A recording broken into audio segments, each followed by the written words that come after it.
मुक्त हो जाओगे, न काम तुम्हें अधीन कर पाएगा, न पाप अधीन कर पाएगा, परमानंद में डूब जाओगे। केवल प्रभु के लिए कर्म करो। ये अगरबत्ती, धूप बत्ती, आरती, पूजा, प्रभु को अपना नहीं माना तो ये थोड़ा शुभ कर्म बन गया, बस। ये तुम्हारा प्रायश्चित नहीं होगा। जो तुमने अधर्माचरण के अगरबत्ती धूप बत्ती से खत्म होने वाले नहीं हैं, उनके लिए तुम्हें नाम जप करना पड़ेगा, नाम कीर्तन करना पड़ेगा। नाम कीर्तनम यस्य सर्व पाप प्रणाशनम, समस्त पापों का नाश करने में समर्थ है। राधा राधा राधा, कृष्ण कृष्ण कृष्ण, गोविंद गोविंद गोविंद। भगवन नाम, अगर भगवन नाम का आप निरंतर जप करने लगे तो आप स्वयं तर जाएंगे और लोगों को तार देंगे। मम भक्तियुक्तो भुवनम पुनात सतरति सतरति सा लोकान तारयति। जो भी कर्म कर रहे हो वो भगवान के लिए भावना करो, उस कर्म को भगवान को समर्पित करो, तो तुमसे पापाचरण नहीं होगा। जो पापाचरण हो गए हैं, 10 मिनट केवल बैठ करके अपने घर में ही ताली बजा के, मंजीरा लेकर के, इसे नाटक मत समझो, आडंबर मत समझो। नहीं, जो आडंबर और नाटक किए हैं ना, वो जब अपना नाटक फैलाएंगे तो तुम उस नाटक से निकल नहीं पाओगे। माया का नाटक है। भगवान नाम कीर्तन, ये जो लोग कहते हैं ना कि भगवान तो हृदय में बैठे, दिखावे की क्या जरूरत है। अगर इतना बोध हो चुका है भगवान हृदय में बैठे, तब तो आप सिद्ध हो गए।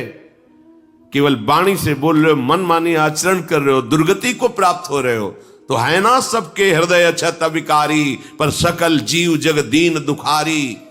सबके हृदय में बैठा है, पर दुर्दशा रोक रहा है क्या वो? क्यों? क्योंकि तुम केवल बातों से कहते हो तो सबके हृदय में बैठा है। ऐसा अनुभव किया? अगर ऐसा अनुभव किया तो बेविचार किसके साथ करते हो, चोरी किसकी करते हो, हिंसा की, कपट किससे, द्वेष किससे? बस केवल बातों से बात नहीं बनती। ये कर्म बातों से नष्ट नहीं होता, इसके लिए अनुष्ठान करना होगा नाम का। चाहे जैसी परिस्थिति हो, चाहे जो हो, जैसे भी हो, तुम्हारा मंगल होगा। अहोबत स्वपचतो गरीयान यज्जिभ्यागे वर्तते नाम तुभ्यम।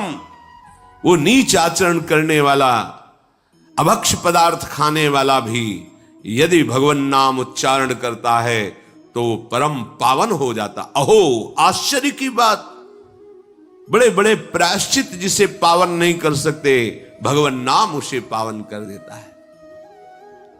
जय शीत हरिवंश विचार के मनुज देह गुरु शरण गही, सकई तो सब पर पंच तजी कृष्ण कृष्ण गोविंद कही। कृष्ण कृष्ण गोविंद क्या जाता है?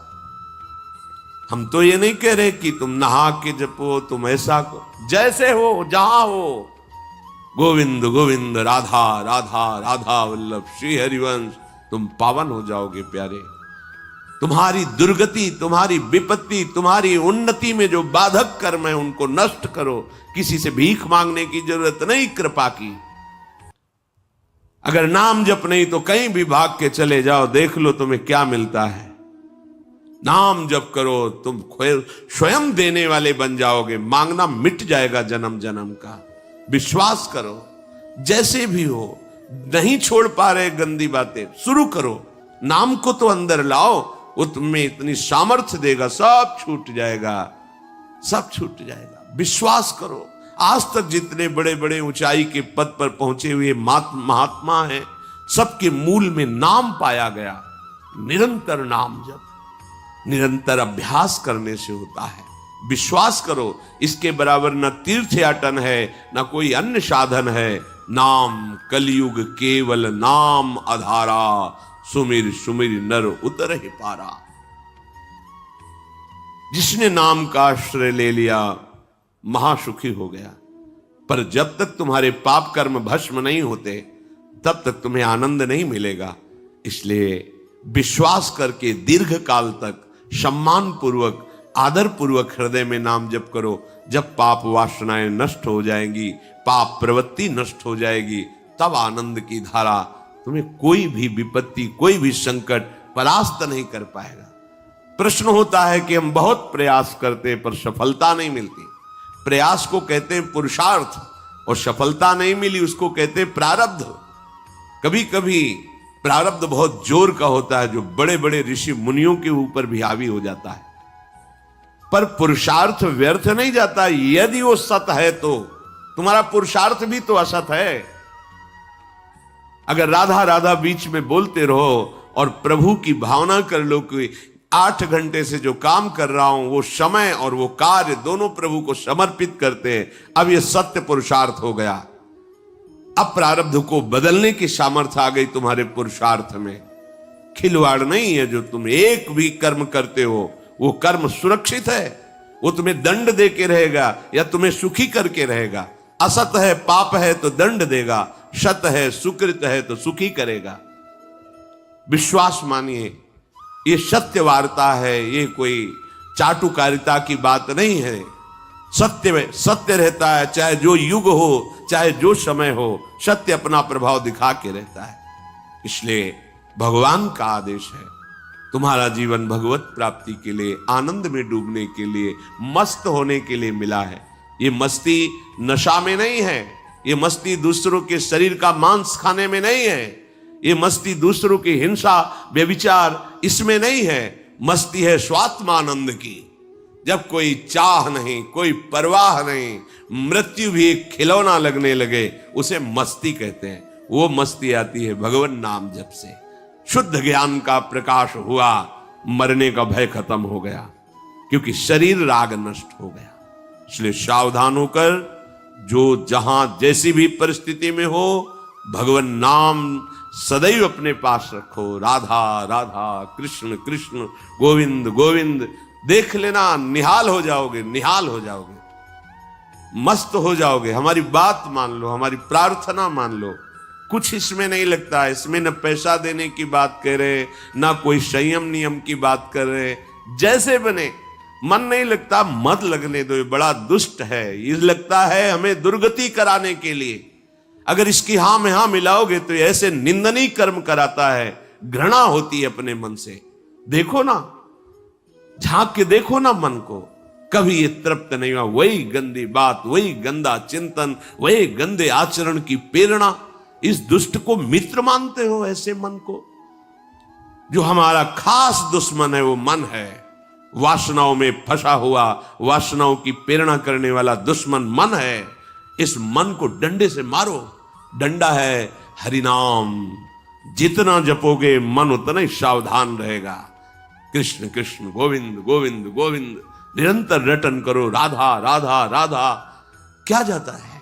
जिह्वा से नाम उच्चारण कर रहे, शरीर से अच्छे कर्म कर रहे हैं, विचार अपने आप पावन होने लगेंगे। विचार पावन हुआ तो महात्मा हो गया, चाहे वो गृहस्थ हो, चाहे वो विरक्त हो। तो ध्यान दीजिए, हमारे पुरुषार्थ को प्रबल करने वाला और प्रारब्ध को नष्ट करने वाला एक ही महान समर्थ है, भगवान नाम। इसके सामने कोई साधन बराबरी नहीं कर सकता। ये महामहिम नाम भगवान का है, भगवान को भी अधीन करने की सामर्थ्य रखता है।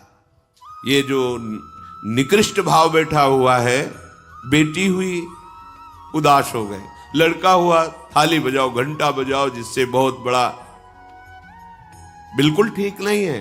ये बेटा होता किससे है? बेटी से ही होता है। तुम किससे हुए हो? किसी मां से हुए हो। वो क्या थी? किसी की बेटी ही थी। कैसी मूर्खता छा गई है, गर्भस्थ बेटी की कोई परवाह न करके उसको। ये क्या है? कितने राक्षस वृत्ति में आ गए हैं हमारी। राक्षस भी अपने बच्चों को नहीं खाते। कितनी राक्षसी बुद्धि। हम सुंदर दिखना चाहते हैं, समाज में सम्मान पाना चाहते हैं, और पाप कर्म कैसा? बेटी है गर्भ में, हत्या करा दो, नहीं चाहिए। बेटा कहां से पैदा होगा? वो किसी की बेटी से ही तो पैदा हो रहा है। कैसी मूढ़ता छा जाती है। वैसे भी शास्त्र में स्त्री हत्या करना बहुत बड़ा महापाप कहा गया है। फिर भ्रूण हत्या, गर्भ हत्या, गर्भस्थ शिशु की, उसमें भी कन्या, सर्वनाश। इसके बाद फिर रोते हैं हमने कौन सा पाप किया, भगवान ने हमारा पुत्र छीन लिया। कौन सा पाप किया, भगवान ने ऐसा कर दिया।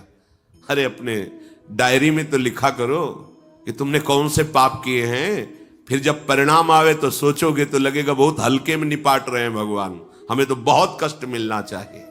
कैसी कैसी निर्दयता बैठ गई हो। हम मनुष्य कहलाते हैं, सदगृहस्थ कहलाते हैं, गर्व से चलते हैं और गर्भस्थ शिशु की हत्या करते हैं। मान जाओ, ना सत्संग सुन रहे हो, ना शास्त्र स्वाध्याय कर रहे हो, इसलिए तुम्हें पता नहीं कि तुम कौन सा पाप कर रहे हो।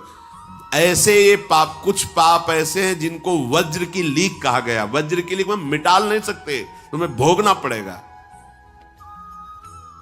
जो गृहस्थ है और संतान नहीं है, उस जीवन को सार्थक करने के लिए अपने गृहस्थ जीवन का त्याग करो, तीर्थ धाम कहीं वास की व्यवस्था करो और दोनों मिलकर भजन करो, अपने शरीर को पूरा करो, तो जीवन सार्थक हो जाएगा। अगर गृहस्थ है, संतान है, पढ़ाओ लिखाओ, उसको उसी योग्य करो जैसे तुम्हारे माता पिता ने किया है, तो तुम उस ऋण से मुक्त हो जाओगे। और फिर भी भजन करो, भजन ही तुम्हें भगवान की प्राप्ति कराएगा।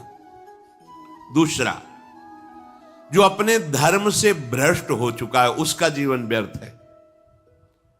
आपका एक धर्म है, सबसे पहला धर्म है मनुष्य धर्म। मनुष्य का क्या कर्तव्य है? अपने प्राणों का भी बलिदान देकर दूसरे की रक्षा करना, और यहां अपने मन को सुख पहुंचाने के लिए दूसरे की हत्या कर देना। कैसा राक्षसी भाव वृत्तियों में आ गया। देखो, अगर कोई माता बहन एकांत मिल जाए तो बस राक्षस जैसे टूट पड़ते हैं, ऐसे स्वभाव, मार दो, जला दो, काट दो। बड़ी दुर्गति होगी, देख लेना, यहां भी होगी। छुपा के भी कर लो, तब कर्म प्रकाशित होगा। जब तुम अपराध नहीं करोगे, अपराध नहीं करोगे, तब वो अपराध तुम्हें फंसाएगा और जीवन भर रुलाएगा। मरने के बाद नर्क मिलेगा। नर्क माने बड़ी जेल है, वो बड़ी जेल, ये छोटी जेल है। जैसे बड़े अपराधियों को बड़ी जेलों में भेजा जाता है, तो विश्व ब्रह्मांड की सबसे बड़ी जेल और वहां के सबसे बड़े जेलर यमराज, वहां दंड मिलता है। आप ऐसा ना सोचिए कि ये सब गप है। गांव में जैसे बात करे तो लगता है गप है। जब जेल हो आते हैं ना तो कहते हैं, एक गांव में मिले थे, कहा था कि अगर रोज 5 जूता कोई गांव में हमें मारे तो हम उसे सह लेंगे, लेकिन दोबारा जेल जाने वाला आचरण नहीं करेंगे। दिखा रहे थे कि देखो कैसे कैसे कष्ट वहां के कैदी भी मारते हैं जो बहुत पुराने हो गए हैं। वो हमको अनुशासन में रखते हैं, ऐसा ऐसा कितना कष्ट। अब वो गया ना तो भोगा, अब माया के कारण स्मृति नष्ट हो गई नहीं, सैकड़ों बार अपने भी भोग के आ रहे हैं नरक। दूसरे, उसका जीवन नष्ट है जो धर्म का त्याग कर चुका है। तुम पिता माता से प्रकट हुए, तुम्हारा धर्म है माता पिता की सेवा करना। वयोवृद्ध बेचारे माता पिता उठने बैठने में असमर्थ हैं, आप पैसे कमाने के लिए अपनी बहुली निकल गए, अब वो कष्ट भोग रहे हैं। ना उनको देखना है, ना उनकी व्यवस्था करना है, मरने दो तो ठीक है। तुम्हें जब परिणाम आएगा तब तुम भी तो बनोगे ना वृद्ध, तब तुम्हें पता चलेगा। अवश्य में भोक्तव्यम कृतम कर्म शुभाशु। होश में माता पिता सबसे पहले भगवान हैं, यदि आप गृहस्थ हैं तो। अगर आप बाल्यावस्था से भगवान के मार्ग का अनुसरण कर रहे हैं तो फिर भगवान प्रणत कुटुंब पाल रघुराई, भगवान व्यवस्था कर देते हैं। वैराग्य मार्ग में लौटकर पीछे नहीं देखा जाता। हमारे भगवान के अवतार मानेंगे महाप्रभु चैतन्य देव, नवयुति विष्णु प्रिया जी माता सची छोड़ के चल दिए। आद्य गुरु भगवान शंकराचार्य भगवान के अवतार मां केवल छोड़ के चल दिया। भगवान के मार्ग में यदि ऐसे चले तो भगवान संभाल लेते हो, परम पद मिलता है 21 पीढ़ियों को। मां तो बिल्कुल नजदीक है, 21 पीढ़ियों को भगवत प्राप्ति हो जाती है। और शब्द है प्रणत कुटुंब पाल रघुराई, भगवान स्वयं उसके परिवार का पोषण करते हैं। पर यदि गृहस्थ धर्म में हो और अपने माता पिता का त्याग कर दिया, उनकी सेवा नहीं करते, वो दुख भोग रहे, तो नरक यंत्रणा मिलेगी और जीते जी तुम उन्नति को प्राप्त नहीं हो सकते। तुम्हें भले उन्नति दिखाई देती हो, बाद में परिणाम देख लेना आप। तीसरा, जो दूसरों के भोजन छीनने की चेष्टा में रहता है, कैसे इसका धन अपहरण कर लें, कैसी जमीन अपहरण कर लें, कैसे इसकी अव्यवस्था पैदा कर दें इसके जीवन में। जो केवल अपने ही सुख को देखता है उसकी दुर्गति होती है। तीसरा, उसका जीवन व्यर्थ है। जो दूसरों के सुख का अपहरण करके सुखी होना चाहता है, सदैव केवल अपने सुख में डूबना, सोचना कैसे मैं सुखी हो जाऊं, अधर्माचरण करूं, छीन लूं, क्या करूं, कैसे करूं, उसका जीवन व्यर्थ है। और चौथा, जो आए हुए साधु महात्मा अतिथि का अनादर कर देता है, अपमान कर देता है, सारे सुकृत नष्ट हो जाते हैं। ये चार का जीवन बिल्कुल व्यर्थ हो जाता है। इनको असत जीवन कहा गया है, वृथा जीवन कहा गया है। इसलिए हे युधिष्ठिर, ये चार दोष कभी हृदय में ना आने पावे। आरूढ़ पतिते दत्तो मन्यायोपहृतम चेयत व्यर्थम तु पतिते दानम ब्राह्मणे तस्करे तथा। बहुत ध्यान देने योग्य बात। जो वानप्रस्थ या विरक्त भाव संन्यास ले लेते हैं और कुछ वर्ष चलने के बाद मैं तो इस पे नहीं चल पाऊंगा लौट जाते, उन्हें घोर नरक की प्राप्ति होती है। कुछ भी कर लो, ये भारी अपराध तुम्हें नरक की प्राप्ति कराएगा। मार्कंडेय जी महाराज युधिष्ठिर को उपदेश कर रहे हैं। एक बार एक सन्यासी जी ने कहा था कि हमने गुरुजनों से सुना है कि ये जो वचन से संकल्प ले ले कि बस अब कुछ महीने बाद हम सन्यास ले लेंगे और विरक्त होकर भगवान का भजन करेंगे, और यदि वो ऐसा नहीं करता तो उसे चंद्रायण व्रत रहना चाहिए, तब उस पाप से मुक्त होगा। चंद्रायण व्रत कहते हैं प्रतिपदा को 1 ग्रास, द्वितीया को 2 ग्रास और अमावस्या को 15 ग्रास, फिर नीचे घटाते चले जाओ 14, 13, 12, 11, ऐसे पूर्णिमा को पूर्ण 1 महीने ऐसे उपवास रहने से हम सन्यास लेंगे। इस बात के अपराध का उसको सन्यास लिया नहीं, केवल घोषणा कर दी थी। और जो सन्यास ले लिया या वानप्रस्थ, वानप्रस्थ कहते हैं पत्नी के सहित विरक्त होकर भजन करना। गृहस्थ में थे, अब निर्णय कर लिया कि अब आजीवन हम ब्रह्मचर्य रहेंगे और भगवान का भजन करेंगे, धाम तीर्थ वन आदि में रहकर वो जीवन में दोनों भजन करके भगवान की प्राप्ति में लगा, उन्हें वानप्रस्थ कहते हैं। सन्यास जो पूर्णतया वैराग्यवान होकर केवल भगवान के आश्रित जीवन। सन्यास मार्ग में माता पिता परिवार का दिया हुआ कुछ स्वीकार नहीं किया जाता, उनके द्वारा भरण पोषण नहीं स्वीकार किया जाता। अगर स्वीकार करता है अपने धर्म से भ्रष्ट हो जाता है। ये मनमानी आचरण, न शास्त्र स्वाध्याय है न सत्संग में श्रद्धा है। मनमानी आचरण से अध्यात्म मार्ग प्रकाशित नहीं होता।